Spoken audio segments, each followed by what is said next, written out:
Today we're talking about the green giant, which has grown in popularity in the past couple of years because of its fast growing capabilities. Once it's actually established, it's going to be able to grow around 3 to 5 feet per year, and it's going to grow pretty tall, anywhere from around 40 to 60 feet tall with a diameter or width of around 10 to 15 feet. So this tree is going to go really fast and it's going to grow to a really great size, especially if you're looking for some additional privacy where you live. Now, one of our most popular videos on YouTube is actually how we started to propagate our Thuja green giants so that we could plant them. And one of the most asked questions after that video was, show us what happened once you propagated them.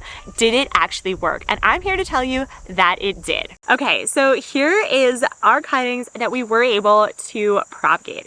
So what we actually did, we did the same exact system that we did in the video that I am gonna link down below. But the main thing that you want to do is take a good tree that you already have, take some cuttings off of it. You're going to clean up the bottoms, similar to the same way you would if you had cut flowers that you were adding to a nice glass of water, a nice vase. You're gonna do that, and then what we also did was put some rootings agent in. I will also link that down below because it works really well if you do have that. What we did change up this time is we actually put it inside of dirt instead of sand, and we actually just set it outside. So we got these in the spring, we took the cuttings, and we put them in our soil. It's been about 3, maybe 4 months since our cuttings. They've already rooted in the soil. So now what we're gonna do is we're gonna actually dig them into the ground. As I mentioned earlier, we did this in the spring, we took those cuttings, so it is now the fall. Ideally, you do wanna plant any new tree in the spring because that way it's able to actually establish itself before the heat of summer.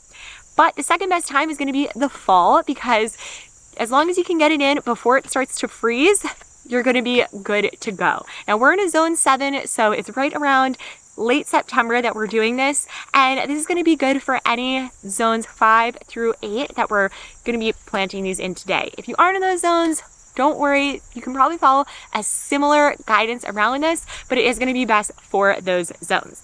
Now, when we are planting these, I have Chris back there already starting to dig the holes. You wanna dig your holes around 5 to 6 feet apart because these are gonna get pretty good, and you wanna make sure that whatever size root ball you have, you're digging the root ball around 2 to 3 times bigger, and then you're making sure that you're gonna put a really nice soil in it, one that's gonna drain really well. Now, after you plant these, you do want to make sure that you are watering them. And once they are established, they're a pretty good plant. They're actually really drought tolerant. So a really good plant regardless of where you do plant it, but you want to make sure that you're planting it in a high full sun area or partial sun. They do need sunlight to grow and prosper. This tree right here is one that we planted 2 years ago. You can see it's already pretty tall. So this row is gonna go right next to it. And the reason that we're putting it next to it is you can actually do designs. So you can either put them right next to each other or you can stagger them. And this way they're gonna get the optimal amount of barrier between any neighbors that you might have, as well as introduce any sound barriers as well. So we want to really make sure that we're creating a boundary around our property that's beautiful and also is going to keep any noises or just people to see into our area, so we have more privacy, which is really great here. Once you do actually get them in the ground, we do suggest doing some mulching on top of them and making sure that you're getting rid of any weeds on a regular cadence, probably every 2 times, 3 times a year as they do start to grow so that they're able to really expand in their space. Okay, so first we're gonna take these out of here. You can see we have a really good root system, but they're kind of intertwined in here. So we're gonna go ahead and hose them clean, separate them out, and then we can put them where we want to grow them.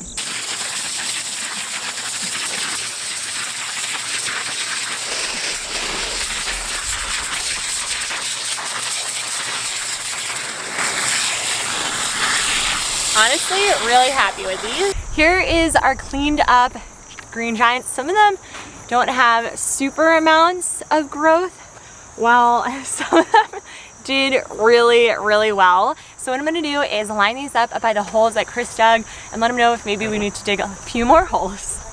Now that I have them laid out, I did want to point out the fact that you might see a fencing around these green giants.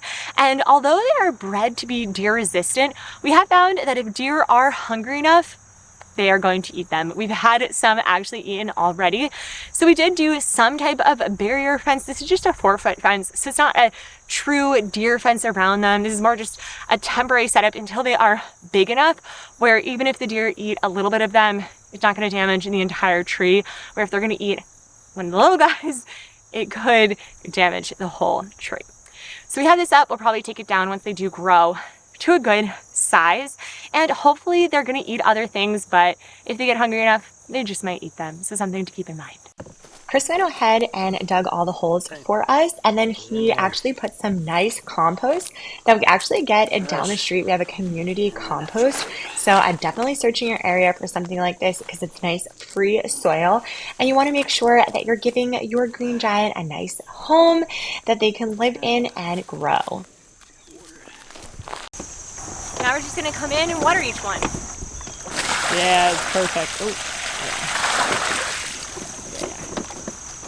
I hope that this is helpful. We get asked all the time about what happens to our clippings, so now you actually know, and if you're interested in actually starting your own, then you're definitely going to want to check that video out. I'll add it right here, and we'll see you guys again next time. Bye!